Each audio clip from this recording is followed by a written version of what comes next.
ľadové rovnútra stúdli črty jeho tváre, líca sa mu zbrázdili, špičku nosa má ošaranú, krok beravý, oči zapálené a tenké pery mu zosílené.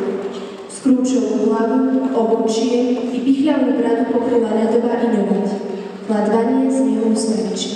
Aj v letných horúčavách a v jeho kancelárii je ako fatorný a cez Vianoce nebola Vianou jeden stupeň.